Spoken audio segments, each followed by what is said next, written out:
Okay, let's talk about that one thing on your to-do list. You know exactly which one I'm talking about, the one you keep promising you'll do tomorrow. Well, in this explainer, we're going to dive deep into the science of why our brains do this, and more importantly, we're going to uncover some pretty surprising ways to actually fight back. Go on, you can be honest. Are you supposed to be doing something else right this very second? If the answer is yes, don't worry, you are in exactly the right place. And the first thing you need to know is that this is not about being lazy. Seriously, laziness is when you don't want to do something at all. Procrastination, that's when you fully intend to do it. You just, don't want to do it right now. Yeah, that's right. This is not some character flaw or a moral failing. What's actually happening is a full-on battle inside your head between two completely different parts of your brain. And honestly, just understanding who's fighting is the very first step to winning the war. So let's step into the ring, shall we? We're going to meet the two fighters in this internal showdown. One of them is super logical, always thinking about the future. The other one? Well, it's ancient, it's incredibly powerful, and it only cares about one thing: how you feel right now. For our purposes, let's just call them the thinky brain and the emotional brain. One is your inner planner, all about long-term goals and what makes sense. The other one is driven entirely by what feels good or what helps you avoid feeling bad in this exact moment. So your thinky brain is actually your prefrontal cortex. This is kind of like the CEO of your mind, right? It makes all the sensible long-term plans. It's the part of you that knows that starting that big project early is the smart thing to do.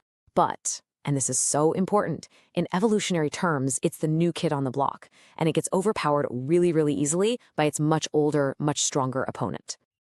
And that opponent? That's the limbic system, your emotional brain. I mean, this part is ancient. It's been around basically as long as animals have. It has zero interest in your 5-year plan. It only cares about two things: avoiding pain and seeking pleasure right now.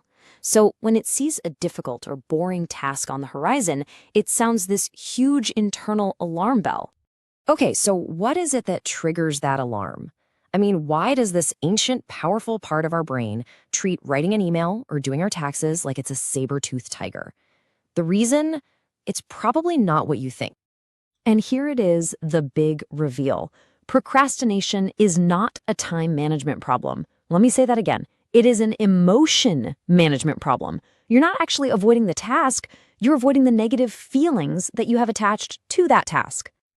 And these emotional triggers, they can be all sorts of things. Maybe that huge presentation is giving you anxiety, or maybe you just feel totally overwhelmed by how big a project is. It could even be a deep down fear of failure, like, what if you try your absolute best and it's still not good enough? Or, sometimes it's just plain mind-numbing boredom. Your brain sees any of these feelings as a threat.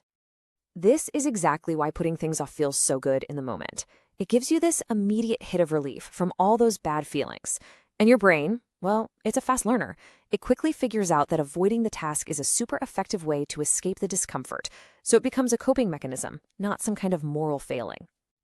And that brings us to why the most common advice, just try harder, use more willpower, just do it, why that advice almost always fails. You can't consistently win a fight against your own brain's wiring just by gritting your teeth and pushing through. The best way to think about willpower is like a muscle, or maybe even like your phone battery. You start the day with a full charge, but every single decision you make, what to wear, what to eat, resisting the urge to check social media, it drains that battery a little bit. Relying on it to fight procrastination at 3 p.m. is like trying to run a marathon after you've already been at the gym all day. There's this classic study that just nails this point. Researchers brought hungry people into a room that smelled like fresh-baked cookies. One group got to eat the cookies. The other group had to resist them and eat radishes instead. Afterward, everyone was given a difficult puzzle to solve. And guess what? The group that had to use up all their willpower resisting the cookies gave up on the puzzle way, way faster. Their willpower battery was completely drained. And this whole flawed reliance on willpower, it usually boils down to one very, very familiar thought. We tell ourselves that future me is going to be this amazing, motivated superhero who will be totally energized and ready to tackle the thing that present me wants to avoid. And here's the crazy cognitive trap. The second you decide to put something off, you get this huge wave of relief. And your brain, which is terrible at predicting how you'll feel in the future, mistakes that current feeling of relief for how you'll actually feel when it's time to do the task later. But of course, when later arrives, all those same negative feelings are right there waiting for you. So if willpower and just trying harder aren't the answer, what is? Well, the good news is there's a much smarter way to do this. Instead of trying to fight our brains, we can actually work with them. We just need a toolkit of strategies that bypasses the need for all that brute force willpower. Okay, the single most powerful tool in this toolkit is something called an implementation intention. Now, I know it sounds really complicated and academic, but I promise it's incredibly simple. It's basically a pre-decision. You're pre-programming your brain with an automatic response for when that urge to procrastinate hits. This way, you take the decision-making out of the equation, so your tired, depleted willpower doesn't even have to show up. So here's exactly how it works. First, you get super specific about the if. What's that exact thought or feeling that kicks things off? Don't just say, if I feel lazy. Be honest. It's more like, if I think to myself, ugh, this is too hard, I'm just going to go watch some YouTube. Then you create a very specific then. And the key here is that your then has to be an absurdly small, ridiculously simple first step. Not, then I will finish the report, but then I will open the document and write one single sentence. That's it. You're lowering the barrier to entry so much that it feels silly not to do it. All right, 2 more quick-fire tools for your kit.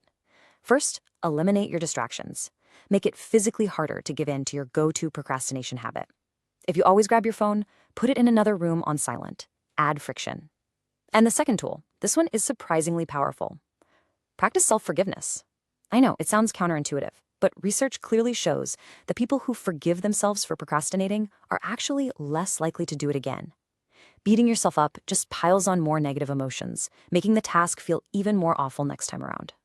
So if you only remember one thing from all of this, let it be this. The secret to beating procrastination isn't about getting better at managing your time, it's about getting better at managing your emotions. You have to address the feeling, not just stare at the deadline.